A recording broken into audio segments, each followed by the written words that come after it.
வணக்கம். நாம் இன்று எந்த பதிவு பார்க்கப் போகிறோம் என்றால், திருவண்ணாமலையில் மட்டும் சித்தர்கள் அதிகமாக இருப்பதற்கான காரணம், ஆன்மீக மற்றும் அறிவியல் காரணங்கள் என்ன என்ன என்பதை பற்றி இந்த பதிவில் பார்ப்போம். திருவண்ணாமலை லட்சக்கணக்கான பக்தர்களையும் துறவிகளையும் மட்டுமல்ல, சித்த புருஷர்கள் பலரையும் தன்னை நோக்கி ஈர்க்கும் ஆன்மீக தலமாக விளங்குகிறது. பல சித்தர்கள் ஜீவ சமாதியாக இருந்து இங்கு அருள்வதுடன், ஏராளமான சித்தர்கள் இன்றும் அரூபமாக இருந்து அண்ணாமலையாரை வழிபடுவதையும் கிரிவலம் வருவதையும் வழக்கமாக கொண்டுள்ளதாக தல புராணங்கள் சொல்கின்றன. சித்தர்கள் பலரின் தரிசனத்தை பெற்ற பக்தர்களும் சொல்கிறார்கள். திருவண்ணாமலையில் மட்டும் அதிகமான சித்தர்கள் வசிப்பதற்கான ஆன்மீக காரணங்கள் என்ன என்பதை பார்ப்போம். திருவண்ணாமலை ஆன்மீக பூமி மட்டுமின்றி சித்தர்களின் பூமியாகவும் விளங்குகிறது. பிரபஞ்சம் தோன்றிய காலத்தில் இருந்தே இங்குள்ள பிரம்மாண்ட மலை இருப்பதாக புராணங்கள் சொல்கின்றன. சுமார் பல மில்லியன் கோடி வருடம் பழமை வாய்ந்தது என்கிறார்கள் ஆய்வாளர்கள். மலையே சிவபெருமானின் அம்சமாக கருதப்படுகிறது.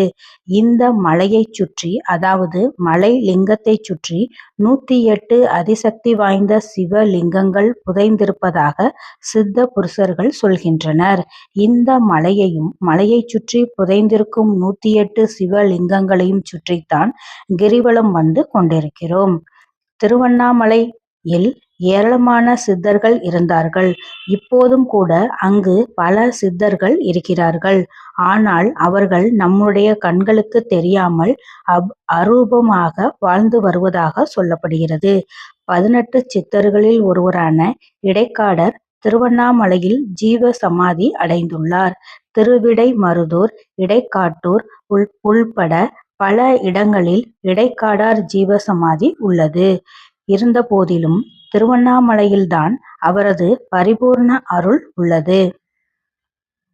சித்தர்கள் பூமியாக திருவண்ணாமலை இருக்க காரணம், ஒவ்வொரு சிவலிங்கமும் கண்ணுக்கு தெரியாத தெய்வீக அலைகளை மலை முழுவதும் பரப்பி வருகின்றன.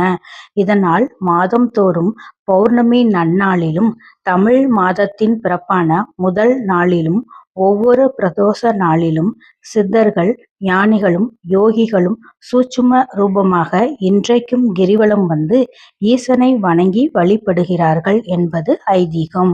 எத்தனையோ சித்தர்கள் இங்கு வந்திருக்கிறார்கள். வந்து தவம் இருந்து இருக்கிறார்கள். திரும்ப மனமில்லாமலே இங்கேயே தங்கி ஜீவ சமாதியாகி இன்னும் தவத்தில் மூழ்கி இருக்கிறார்கள்.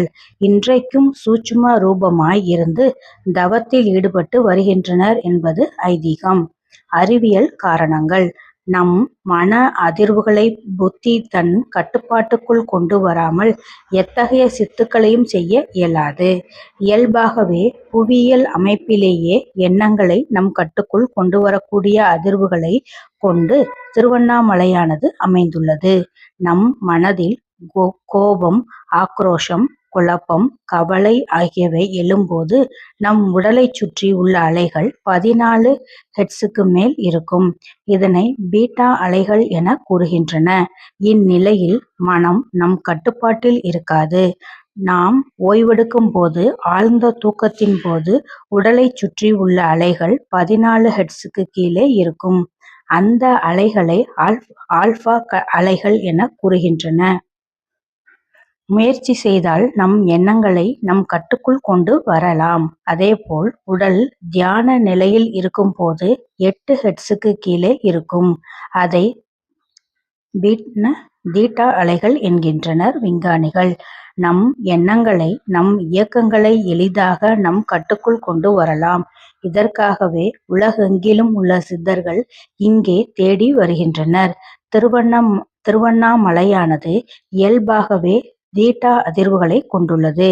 இதனால் தவ நிலையில் உள்ள சித்தர்களின் உடலில் இருந்து இந்த அலைகள் வெளிப்பட்டு கொண்டே இருக்கும். இதற்காகவே இங்கே சித்தர்கள் சமாதி அடைந்து இருக்கிறார்கள். சித்தர்களின் பூமியாக திருவண்ணாமலை விளங்கும் மர்மம் இதுதான். ஆன்மீக காரணங்கள். இறைவன் எங்கு குடியிருக்கிறானோ அங்குதான் சித்தர்களும் குடியிருப்பார்கள். சித்தர்களுக்கு எல்லாம் தலையாய சித்தர் ஆதி சித்தர் சிவபெருமான்தான். அதனால்தான் திருவண்ணாமலையில் சிவபெருமானுக்கு உறுதுணையாக காலம் காலமாக நாம் பெரிதும் போற்றும் 18 சித்தர்களும் அவர்களுக்கு பக்கபலமாக 188 சித்தர்களும் இன்றும் அருவமாக நடமாடிக்கொண்டு இருக்கிறார்கள். கைலாய மலையில் கூட காண கிடைக்காத அதிசயம் இது. 200க்கும் அதிகமான சித்தர்கள் திருவண்ணாமலையில் அண்ணாமலையாரை தரிசித்ததாகவும் அவற்றில் சுமார் 25க்கும் அதிகமான சித்தர்கள் இங்கு ஜீவ சமாதி ஆனதாகவும் அகத்தியர் தன் இயற்றிய அகத்திய பெருமான் ஜீவநாடியில் எடுத்துரைத்துள்ளார். இந்த பதிவு உங்களுக்கு பிடித்திருந்தால் லைக் பண்ணுங்க, கமெண்ட் பண்ணுங்க, ஷேர் பண்ணுங்க, மறக்காம சப்ஸ்கிரைப் பண்ணுங்க. தேங்க்யூ.